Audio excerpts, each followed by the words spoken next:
All right. It's Buckeyes game week number 2. Western Michigan will be playing this weekend at the Horseshoe, 7:30 under the lights in Columbus. But we still got to talk about a little bit what happened in this past week with Akron as Ohio State dominated. You're watching the Ohio State Football Report. I'm Matt Goldman. Thanks for joining me. Now, I know we're not talking about Ohio State right here, Texas and Michigan, but this is the biggest game in the country this weekend. And this involves our biggest rival, the school up north. I don't like them. I know Buckeye fans don't like them. That's how it goes. So, tell me in the comments section, who do you got? Texas or Michigan? Type that out for me. UT, give it the Mish, TTUN, whatever you want to say. But this game really matters for a lot of reasons. And that's because of the fact that this is a big game for the Big Ten, but also to see what Michigan's really all about against a real opponent. If you're a Buckeye like me, you are saying, let's go Texas. Hook 'em, baby. Come on, let's go. Because I am not even going to think about, it's good for the Big Ten, better than the SEC. No, that's not how we do it. This isn't bowl season. We don't do that stuff for the Buckeyes. It's Michigan or Penn State. We would never root for them. So that's how it's going to be. But now let's talk about what's going to happen on today's show. I have a couple topics in mind that I want to talk about. The first is the latest injury news and some of the rumors surrounding some of the Ohio State players. And we're going to start with the injuries now regarding what went on and some of the surprises that happened during this past week, because the starters that were missing were very interesting, especially because of the fact we didn't really know that left guard Donovan Jackson and starting linebacker Cody Simon would not be playing until about 2 hours before kickoff, when the Big Ten mandates for teams to release. And Ohio State did so. Jerry Emig sent the email out. And Dan Hope talked about today in the press conference what Ryan Day said. He said, Ryan Day says Donovan Jackson and Cody Simon are day-to-day. Ohio State will evaluate them this week before deciding whether they will play against Western Michigan on Saturday. I find it very interesting that we didn't really get any specific details, and we need more definitive answers because of the fact that this is kind of unacceptable to know that this has been the Ryan Day in the past where he really doesn't give any details. I understand you're trying to have every advantage as possible and not give any secrets away, but at least understand what happened to Cody, what happened to Donovan, because we had not heard of anything prior where we knew that they weren't playing in this game, especially the fact that we saw a video from Cody a few days ago, and the fact that Cody was getting the block 0 at practice looking healthy as ever. Now, Donovan Jackson, who you see on your screen, Jackson is a very interesting player in the fact that he had an unreal 2022 season. His 2023 season was a little bit of a downgrade in terms of PFF grades overall and what his production was, but his sack allows were great. I think with Donovan Jackson not playing, we had Austin Sefeld in his place. And Sefeld played well for what he needed to do as the left guard because Ohio State's offensive line was really shaky. But I'll say this about Sefeld and Donovan Jackson. Ohio State needs Donovan Jackson back. They can't have Austin Sefeld in there the entire time. He could go play right guard potentially if Tegra's not playing well or Carson Hinsman gets in there. But at the moment, the Buckeyes need Donovan Jackson back because the offensive line, as weak as it already is, needs back their star. And Ryan Day talked about Austin Sefeld today in practice. Dylan Davis said this, who was at the press conference. Ryan Day and Austin Sefeld, after he made his first start on Saturday, he looked like a first-time starter in there who was real potential. He didn't grade out a champion, but he wasn't far off. Day said Sefeld has earned playing time even when Donovan Jackson returns. So when I hear that, and he said he didn't grade out as a champion, my response is, okay, that's not that big of a deal because of the fact that grading as a champion is a difficult thing at Ohio State, and their evaluations are not the easiest because coaches want to make these players earn the champion level. But I do like that Ryan Day says he has confidence in him, and that does show that Ohio State does have some depth on the offensive line if a guard does go down, just like we saw with Donovan Jackson. Now, I want to shift to one of the captains, Cody Simon, who in 2023, 57 tackles, 3 tackles for loss, and 2 PBUs, was pretty solid overall in 13 games they played. He didn't really start. He had about 3 or 4 starts last year, and he's projected to start this year. But Ohio State's linebacker room is very rotating at the moment, is in a rotation. Let's say that.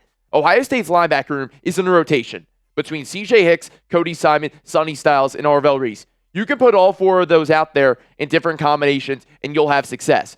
So having no Cody Simon, not the end of the world because of the fact that Arvell Reese as a sophomore, and I talked about in yesterday's video, stepped up and played really well. CJ Hicks and Sonny Styles also did their thing, so I wasn't too worried, but would love to see where the captain and number 0 is going to return because he's a much-needed piece for Ohio State. Second part of Ohio State's football report, Jeremiah Smith. Is he a Heisman candidate?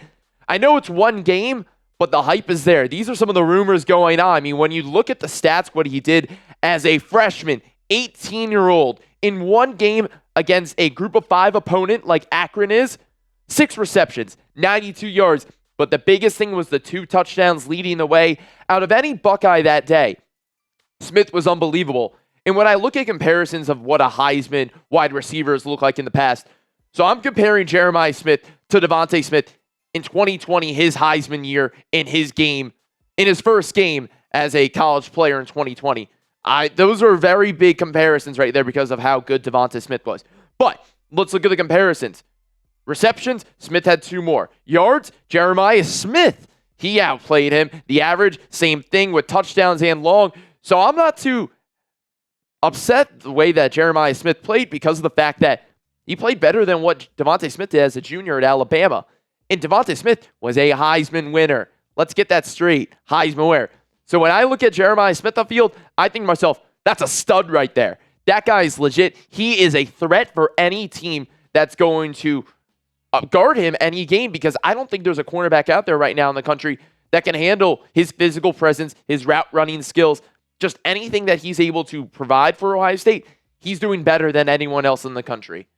If you guys aren't subbed to Ohio State, the Ohio State Football Report, we talk about the Buckeyes daily, and we have lots of different content from rumors, news, recruiting. We talk about it all. We talk about Michigan even though they don't want it to be talked about because they think they're so good. They won the national championship, but we'll talk about them, and we always keep our eye on the Wolverines. Hit that sub button. Go Bucks. If you believe that Scarlet and Gray, come help support the channel. I really do appreciate it.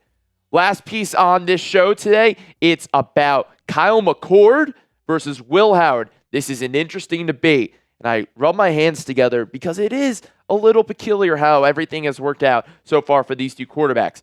Starting with Will Howard, what he did this Saturday, he looked pretty good. I thought Will Howard had an okay performance for what he needed to do in this Akron game.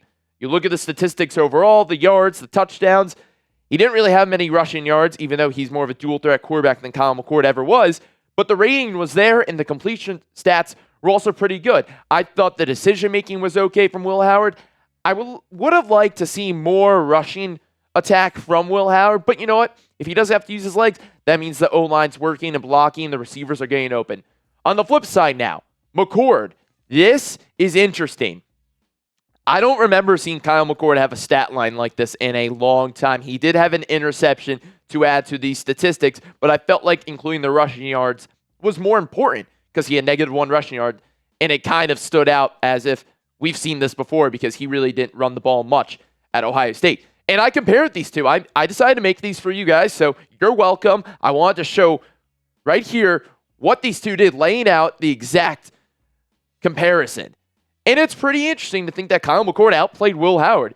Are the opponents different? Yes. Are they both MAC opponents? Yes, they are. Ohio University and Akron both playing the same conference, so they're both the same level in terms of competition. Now, McCord's team is very different than Ohio State's team, but McCord really did rip the ball and had a better rating overall than Will Howard. Very interesting to think about because did Ohio State mess up? Did they not do a good job in terms of evaluating their quarterbacks enough and letting go of Kyle McCord too quickly? I'm asking you guys this too. Did the Buckeyes make the right decision to move on from McCord? This is a tough situation for me to think about because we don't really know what Kyle could have done with this team, but we knew what he did with last year's team with Marvin Harrison Jr. and some other players that are no longer with the team. However, I'm comfortable with the decision for what Ohio State did only because of the fact that Will Howard does have more experience overall as a Power 5 quarterback, and I like that out of Will Howard. And I think the fact that he's more dual threat than Kyle McCord has ever been and most likely will ever be, I think that's very big for Ohio State and what Ryan Day and Chip Kelly are looking for in a quarterback. that's going to do it for today's show. I really do appreciate you all watching today. If you got any comments, make sure you say down below. But a little special today. The first 10 people to follow me on Twitter, the first 10 people to comment on Twitter and add their handles, I'm going to follow you back. So whoever the first 10 are, I got you. We'll see you next time. Go Bucks.